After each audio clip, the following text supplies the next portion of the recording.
Jokowi tegaskan dirinya bukan Pak Lurah, Demokrat kecewa dan anggap cuma lip service, basa-basi atau hanya perkataan manis saja. Presiden Joko Widodo atau Jokowi menyinggung sosok Pak Lurah terkait calon presiden atau calon wakil presiden dalam pemilihan presiden atau Pilpres 2024. Jokowi mengaku heran siapa sosok Pak Lurah yang disampaikan para politikus tersebut. Belakangan ia mengetahui bahwa sosok Pak Lurah tersebut ternyata dirinya. Setiap capres-cawapresnya, jawabannya belum ada arahan Pak Lurah. Saya sempat mikir, siapa ini Pak Lurah? Sedikit-sedikit Pak Lurah.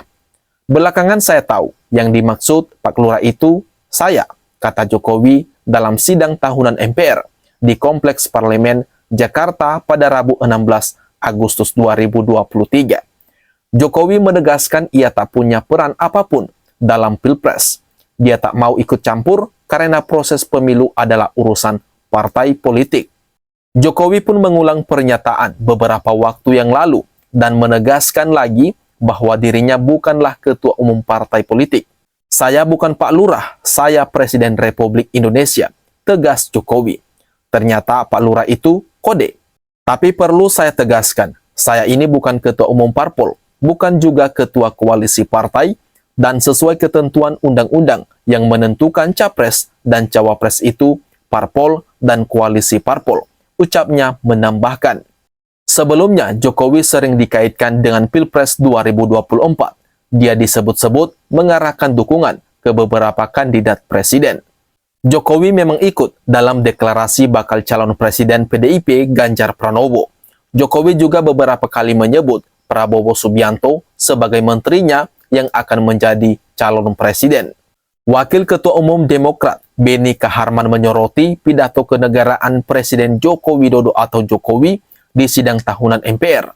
Beni menilai pernyataan Jokowi soal presiden tidak mengurusi urusan calon presiden dan calon wakil presiden bertolak belakang dengan realitas. Beni menyebut pihaknya berharap jika di momen sidang tahunan ini Jokowi bisa mengklarifikasi soal cawe-cawe terhadap calon presiden. Namun dia menilai hal itu tidak dijelaskan oleh Jokowi. Menurut Beni, pernyataan Jokowi yang disebut Pak Lurah lantaran diduga mengurusi urusan parpol tidak sesuai dengan sikap yang ditunjukkan. Dia menilai pidato Jokowi soal Pak Lurah hanya sebatas lip service. Menurut saya itu hanya lip service saja, karena bertolak belakang dengan realitas toh. Publik itu menilai apa yang dilakukan bukan hanya apa yang dikatakan. Akan lebih bagus kalau apa yang dikatakan juga itu yang dilakukan. Nah, yang terjadi adalah lain yang dilakukan, lain yang dikatakan, tutur Beni.